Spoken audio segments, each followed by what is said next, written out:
Hello, everybody.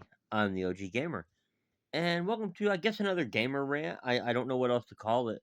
I just kind of wanted to talk right quick about something that was on my mind. So here lately, I've been playing a lot of GTA Online with some buddies of mine, and I've also played some Red Dead Online as well. And Red Dead Redemption Online and GTA Online both are really fun games. But I'm not here to glaze these games. No, I'm here to point out some flaws that I have noted in the game, and or at least I think they're flaws. I do encourage that maybe um, in the comments below, maybe people discuss a little bit. I want to see y'all's opinions on this topic, but I'm gonna go ahead and kind of get started here.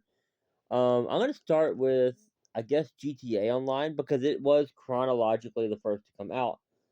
So Well, I say that. There was technically Red Dead Online with Red Dead Redemption 1, but I'm not talking about that particular Red Dead Online. And I'll we'll get to Red Dead Redemption 2 online in a minute. First, let's talk about GTA Online. And some of the things that I've kind of noticed that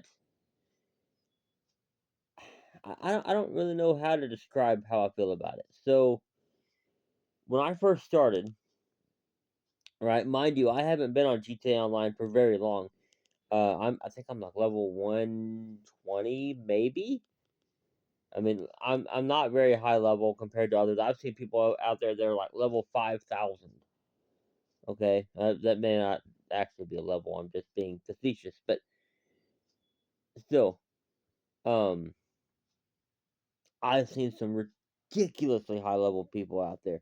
I've seen people that are so high level that have put so many hours in the game that they literally have everything in the game that you could possibly buy. I mean, it's insane. And I don't know if maybe they just simply had the time, or maybe they bought a bunch of shark cards. Maybe they, you know, used a mod client thing. I don't know. But what I do know is, I mean, to be completely fair, GTA Online has been around now for 13 years. Come out right after GTA 5 first dropped. So it's been around a while. And one of the things I have noticed now, it's become less of a problem now, but it's actually created another problem, but it is griefing, right? So when I first started, you couldn't make a private session, right? And that was an extremely infuriating problem because when you're a new player, right, and you're trying to get your businesses up on their feet, it's already difficult as is, especially if you're playing solo, which I was at the time, right? So you're playing solo in a game that's meant to have, more people. And then on top of that, now you have people griefing you. You had these people running around on Mark II oppressors, blowing up your supplies or your uh, product that you've made or whatever. And so it becomes a bit of a problem. And I will say, to Rockstar's credit, they tried to solve this issue by simply making it possible to have a invite only session. And that was great. It worked beautifully. Now, of course, it did also give rise to people, more and more people, basically just grinding all the time. Because that's what GTA has become, is grinding. Let's not kid ourselves here, right? I mean, I myself, like I said, I'm level like 120, and got a lot of that from grinding. In fact, uh, just earlier, between uh, just earlier, right after I'd finished recording those 2 episodes of Spyro, I went back and I started doing prep missions for KO Perico, which I hit up KO Perico quite often, right? I mean, I hit it up once, then I went and recorded those 2 episodes of Spyro, and then I decided to recon it again and try to do it again. Now, I haven't actually tried the heist itself yet, but I've got it set up, you know, and I'm getting to a point now where I can almost do that heist without being caught. Which, of course, some of that is because of the guides and all that's out there and been out there for years now. But what the griefers bugged me, yes, and it makes it almost impossible to have any kind of public lobby because there's always going to be you know, some dude getting his rocks off by blowing everybody up with a Mark II oppressor. Even after they nerfed it, they nerfed the Mark II oppressor's lock-ons on the missiles. They nerfed that to where they don't lock on as well or something. I don't know exactly, but basically the missiles aren't don't go to the target as easily. It's easier to outrun the missiles or whatever. Not to mention, of course, they also to help combat the oppressor Mark II. They also added in lock-on jammers to various vehicles. So, I mean, it's not like Rockstar completely ignored the fact that there were griefers. But then that brings me to the other thing. So it's also, like I said, become a grind fest to the point where it almost feels like a second job. Like, I can't remember the last time I went in to play GTA Online just to screw around. No, usually I'm going in with some kind of goal in mind. Like, okay, I want to hit KO Perico twice tonight, or I want to get my nightclub popularity back to max, so I can keep making the max amount of money off of it. Or oh, I need to go to my bunker and do missions for it to keep the research going on stuff, so I can get more Mark II weaponry. It's become a constant grind, you know, because there's just so many things I want, and it's all so expensive that it just takes you forever to get them. And I understand to some degree why they inflated the economy the way they did on GTA Online because of because they're trying to encourage people to buy shark cards. And to me, that's kind of scummy. Like, okay, I get it. You want to make money, you know, off of online because I think I don't know for a fact, so don't quote me on it. But I think you can get GTA Online without even having to get GTA 5 itself. I think you can get it separate, just like you can Red Dead Online, and play without having to have. Uh, I want to say not having to have plus. I may be wrong on that. Like I said, don't quote me on it. But the fact is that that's their way of trying to make money off of people. And like I said, I get it. A business has to make profit. But you're gonna sit here and tell me that GTA 5, which by the way made billions in sales when it first released, billions, did not pay for its own production within that first year when it released, and then of course the subsequent years in which it has sold copies. Now, of course, obviously the reason it sold so many copies isn't just for the story, but the point is that most people when they think about GTA 5, they don't think about the story; they think about online. Yeah, the story is good; it's a masterpiece. I love it. First time I played the GTA 5 story, mind you, I didn't have internet at the time, right? I bought I guess it's been about 10 years ago now. I bought a Xbox 360. Okay, and one of the first games I got for that Xbox 360 was GTA 5 because I you know mind you, this would have been in like 2016, 2017. I want to say 17. But mind you, GTA 5 had only been out like 4 years at the time, you know, and I didn't even know anything about online. I knew online was a thing. Uh, I'd seen my buddy JT play it before, so I knew that online was a thing. But like I never once dabbled in it up until like later on down the road. But like uh, to me, it seems like there's so much to do that it's almost impossible for you to keep up with everything.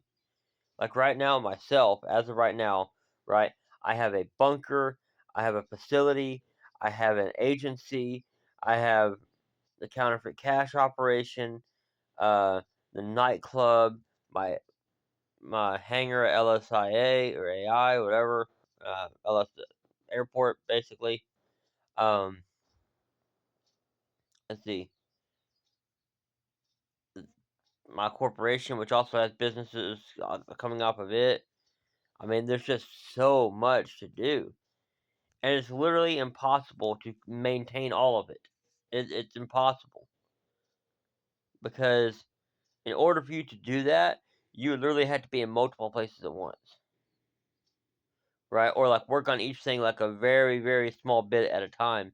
But then again, it just becomes a job. And like, there's all these cool items and whatnot in the game, but most people are just so afraid to buy anything because they're busy saving up for like the Mark II oppressor or the Raiju or oh, I want to get a terabyte so I can get the Mark II oppressor. Which that's the other thing is that like things like the Mark II oppressor are so expensive. Like the Mark II oppressor by itself, if memory serves, is like $6 to $8 million. That's not including the terabyte, which you have to buy in order to even get the Mark II oppressor, because otherwise you have nowhere to store it. You know, and it's just it's frustrating. Like right now, I've been trying to save up for the Phantom Wedge, right? And a lot of people are probably gonna hear that and go, "Oh, but it's so cheap. It's like not even 2 mil." And you're right, it's not. You want to know something? The payouts, and this is another part of GTA 5 that aggravates me. The payouts are not proportionate to the economy. Okay, when a mansion costs $10 million, a $1 million payout from Cayo Perico isn't cutting it. Now, I get it. Maybe I'm just looking at the most expensive items in the game or whatever, and that's probably true. Because once I do get the Mark II oppressor, once I do get me a mansion, that's probably going to be all I really need to grind all that hard for. After that, I mean, I don't really see any reason to be hardcore grinding Cayo Perico, you know. But I mean, that's kind of my issues with GTA Online, and maybe they'll fix it. I don't know. And that is actually something I'm kind of curious about, right?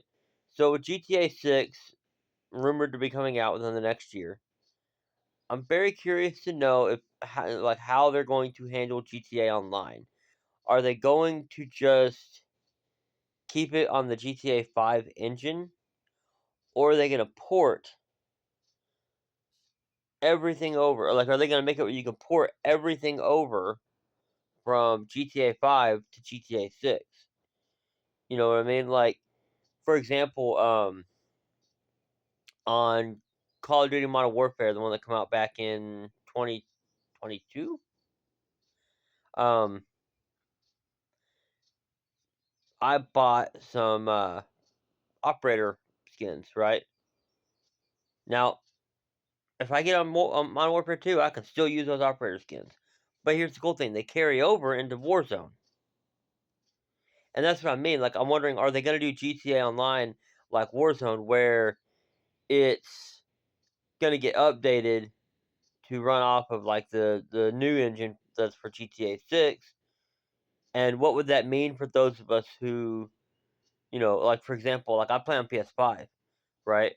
And I would assume that what Rockstar is probably going to do is they're going to wait till the PlayStation 6 comes out, and then they're going to release GTA 6 to come with the PS6.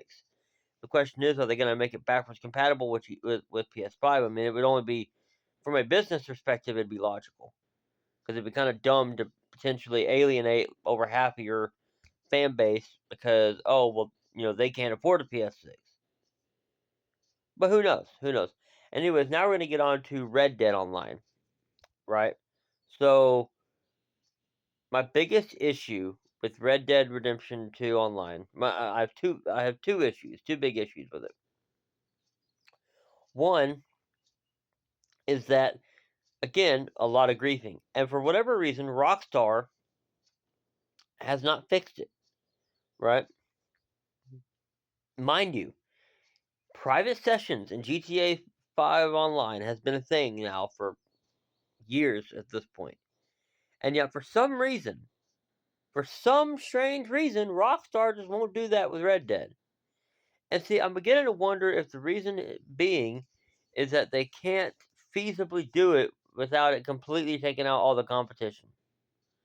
See, with GTA 5 online, when you even in private session, when you go to sell your goods, right? Like say you're selling counterfeit cash or something like that, then there will be random attacks from NPCs, you know, that will offer some resistance. The problem with Red Dead Online and trying to do this is that it just doesn't.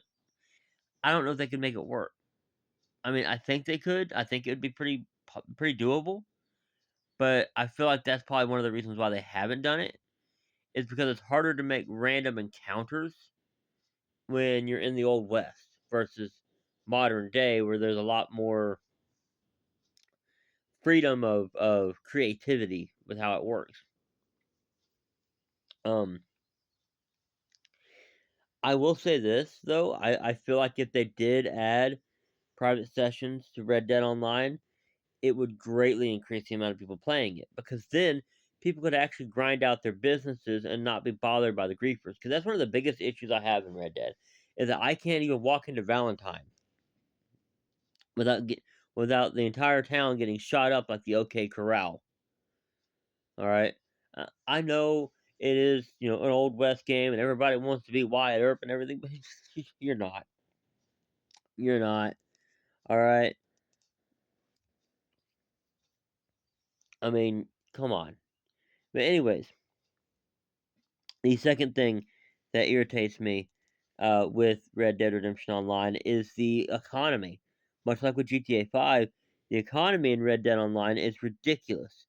It takes forever to earn up the money to buy anything. And then there's some things that are just simply locked behind gold.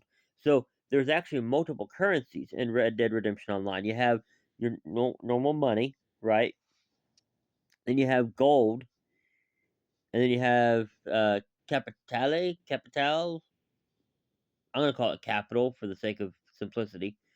Now I don't recall exactly what capital is for. I'd have to remember. It's been a while since I played Red Dead Online, but I do know that gold is like the premium currency. Now you do earn a little bit of gold with missions that you do.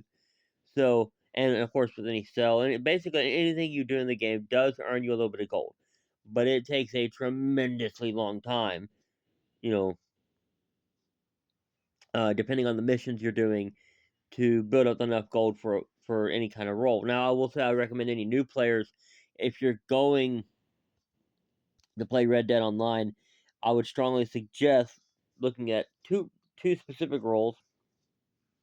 Excuse me. That is the trader role and the bounty hunter role. Those two roles will make you pretty good bit of money and gold. Okay, so I would highly recommend looking at those. And you can make up the gold to get those pretty easily by doing all the little online story missions. But what's irritating is that once you do those, trying to get gold is so difficult, right? Like I've got I think 3 different roles on there. I think I got moonshiner, trader, and bounty hunter. I want to say there's another one, but I may be wrong on that. The point is that you know to obtain every role is going to take a tremendous amount of gold, and then on top of that, there are items in the clothing stores and in the weapon stores, primarily clothing stores, but also weapons, where to even use them, you have to pay in gold. You can't pay in regular money. And that's what gets under my skin. You know, is that not only are they saying, oh, the only way you can use this item is you pay real world money, but going to give you, we're not even going to give you the ability to earn the currency in game. Basically, they're taking every way of circumventing their precious little microtransactions and nerfing them into the ground. I mean, how often do you hear about a money glitch in Red Dead Redemption 2 online? Not often. I will say there was a glitch that me and my friends were using. I don't know if it still works because it's been a while since we've messed with it. can't even remember what we were obtaining from it. It was some kind of treasure hunt thing, I think. But regardless, you know, I huh, I don't remember what it was. I'll have to look into it later. But regardless, the fact that you had to glitch or exploit or whatever just to be able to make it in the game tells me that the economy is way too jacked up. Rockstar, let me tell you something. First of all, if you honestly expect us to believe that you're making all your revenue off of Red Dead Online and GTA Online, I'm calling your bluff on that. It's not. In fact, you've probably already made back the money you spent making GTA 5 just off the money you made off of selling copies when it first released. You probably made back the money you spent making Red Dead Redemption 2 when you released the game, especially because the story for Red Dead Redemption 2 is phenomenal. Probably one of the best stories I've ever played. Okay? I've been playing video games since I was 5 years old. I'll be 30 this year. That's 25 years I've been playing video games. Very seldom do I come across a video game story that actually brings a tear to my eye, and that one did it. Okay? And I'm not going to say any specific scene because I don't want to spoil anything. Because I'm sure there are people out there that probably haven't played the story for Red Dead Redemption 2, but which I strongly recommend you do, or you can just go check out my let's play on it's not complete, but that's besides the point. Anyways, uh,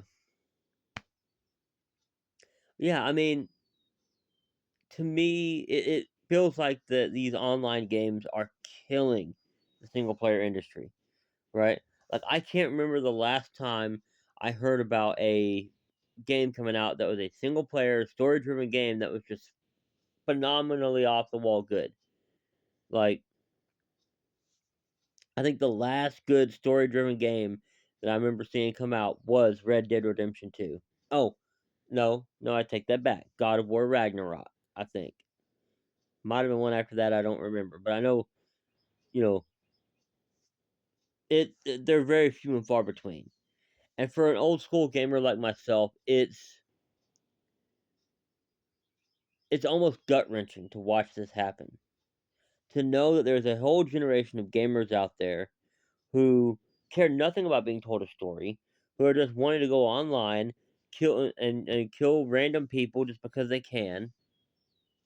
You know, they have no impulse control. They want everything right now. There's no patience. And I know some of y'all are gonna say, "Well, you're being a hypocrite 'cause you were just complaining earlier about the economy of GTA 5 and how it takes too long to get things." Look, I'm a patient man, I am, but there's a limit to even my patience, and that's my point. Is that the m- these microtransactions are trying my patience. Like I don't mind there being microtransactions in the game, but the game does not need to be built around trying to force players to buy whatever asinine microtransaction the game makers have come up with. The game producers, whatever you want to call them. You know, now if it was a free to play game, I'd understand that. Like for example, World of Warships or even World of Tanks, I get it. It's a free to play game. You got to make back the revenue you used to make the game. So microtransactions are the way to go. Same with Fortnite. Uh same with Warzone. Right with COD Warzone. I mean, I could continue listing off free to play games, but my point is that it doesn't make sense for me to pay 60 $70 for a game and then be told, "Oh yeah, but we also want you to spend like another 30 or 40 for this extra content." No, no. Either sell me the whole game or don't sell me the whole game. If you're too cheap to be able to make a whole game and make it cost effective where the common man can buy it, maybe you shouldn't be making games anymore. Just a thought. Anyways, that's enough of my rant. This has gone on long enough, and I got to get me some rest and everything. I got a long day ahead of me. But I hope you enjoyed it. If you did, make sure to hit that like button. And if you want to see more content from me, of course, hit that subscribe button. I think it's gonna be somewhere down here, and light up that bell icon, so you know the next time I upload. And I will see you all in the next video. Bye bye.